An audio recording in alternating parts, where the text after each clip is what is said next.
Olá, pessoas! Sou a professora Benecilda, da disciplina de Geografia, e hoje estaremos estudando o percurso 21, região Sudeste, meio natural, e o percurso 22, região Sudeste, ocupação e povoamento. A região Sudeste do Brasil é a mais populosa e a mais povoada. É composta pelos estados do Rio de Janeiro, São Paulo, Minas Gerais e Espírito Santo. Vocês observem aí o mapa, vejam que o mapa geral do Brasil, com destaque em vermelho para a região Sudeste, e aí vocês vão ter os estados e as capitais para vocês verificarem.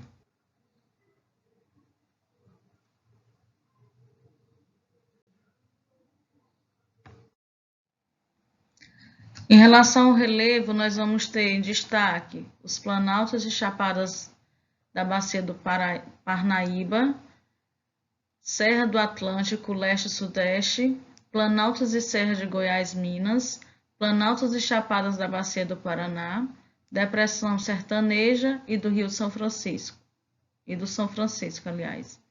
depressão periférica da borda leste da Bacia do Paraná, e nós vamos ter também planícies e tabuleiros litorâneos.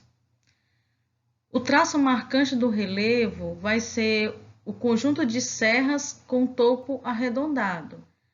Você tem a figura aí ao lado e logo abaixo vocês vão ter aí como exemplo o Pão de Açúcar no Rio de Janeiro. Aqui nós temos um mapa para verificarmos o clima, né, da região Sudeste. Percebam que nessa faixa laranja nós vamos ter o clima tropical. Nessa faixa litorânea, que está em verde, né, no litoral, será o clima tropical litorâneo úmido. Esse amarelo, ele vai ser o tropical de altitude. E esse outro um pouquinho mais escuro, né, um laranja meio claro, será o subtropical úmido, que ele vai ficar abaixo do trópico de Capricórnio. A vegetação. Originalmente, o Sudeste ele apresentava a Mata Atlântica, no caso aí que é a Mata Tropical, né, Floresta Tropical, Cerrado, Caatinga e Mata dos Pinhais. Só que com a evolução, né, do homem, digamos assim, ele foi explorando os espaços e acabou construindo estradas, né, construindo cidades, plantando, né, agricultura, criação de animais, e aí essa vegetação ela foi sendo danificada e perdida. A hidrografia. As principais bacias hidrográficas do Sudeste são as bacias do Rio São Francisco, do Rio Paraná, as bacias costeiras do Nordeste Oriental, as costeiras do Sudeste, e aí nós vamos ter um destaque para os rios Paranapanema, Rio Tietê, Rio Doce, Rio São Francisco, Rio Grande, Rio Paraná, entre outros. E aí a gente vai ter um destaque especial para essa região, onde essas bacias hidrográficas, elas apresentam grande potencial hidrelétrico, né, para gerar. O início do povoamento. Fundada em 1532, São Vicente, no litoral que hoje é o estado de São Paulo, foi o primeiro núcleo de povoamento permanente instalado pelos portugueses no Brasil colônia. Em seguida, os portugueses fundaram outros núcleos de povoamento no litoral sudeste. Em 1535, a Vila Nossa Senhora da Vitória, que deu origem à Vila Velha. Em 1546, Todos os Santos, que deu origem ao município de Santos. Em 1551, Vila Nova do Espírito Santo, que se transformou no município de Vitória.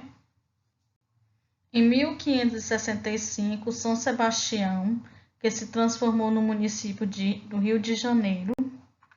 Em 1554, que deu origem à cidade de São Paulo. Da Vila de São Paulo para o interior. Durante os séculos XVI e XVII, a vila de São Paulo manteve-se pobre e isolada. O que se destacava era a região Nordeste, com o açúcar, que liderava a economia no momento. No entanto, foi nesse período que São Paulo se transformou, no centro irradiador de bandeiras. Essas bandeiras eram as expedições destinadas a explorar o território brasileiro. Uns iam em direção ao interior com o objetivo de aprisionar indígenas e vendê-los como escravos. Outros se organizavam com o objetivo de descobrir ouro e pedras preciosas, que ocorreu em 1695 em Minas Gerais. Deve-se a essas expedições armadas o início do povoamento do interior e da ocupação dos espaços geográficos não só no Sudeste, mas também nas atuais regiões Centro-Oeste e Sul. Para o homem branco, colonizador do Brasil, o bandeirante representou um herói, pois realizou a interiorização do povoamento, possibilitou a fundação de vilas, e cidades, aprisionou indígenas e os transformou em escravos. Mas vamos levantar um questionamento aqui. E na visão indígena? Será que eles têm essa mesma visão de que os bandeirantes eram heróis? Provavelmente não. Provavelmente na visão dos indígenas, esses bandeirantes eles foram responsáveis pela morte de muitos indígenas, por criar caminhos para apropriar, para eles apropriar as terras indígenas e cometer aí as atrocidades que cometeram com os indígenas. A mineração e a produção de espaço. Com a descoberta de ouro e de pedras preciosas nas Minas Gerais, no final do século XVII, ocorreu intensa migração de pessoas do Nordeste, de São Paulo e até mesmo de Portugal para a área da mineração.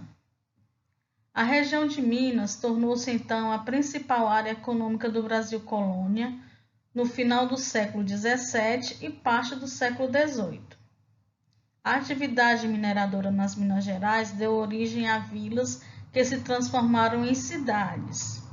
É o caso hoje de Tiradentes, Ouro Preto e Diamantina, onde vocês podem observar as fotos, dessas 3 cidades. A cafeicultura e a produção de espaços geográficos no Sudeste.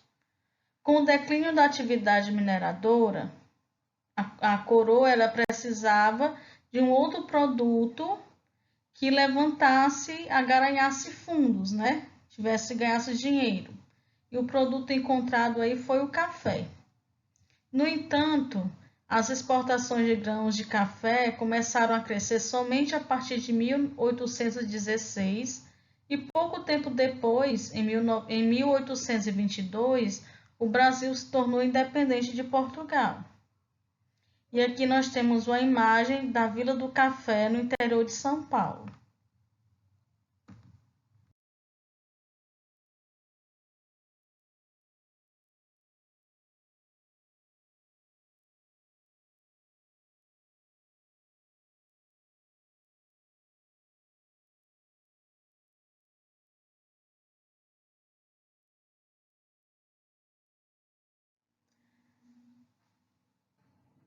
Até mais pessoas, espero ter ajudado. Leiam o livro de vocês, leiam o percurso para esclarecer qualquer dúvida e entre em contato com o professor, tá bom? Bons estudos!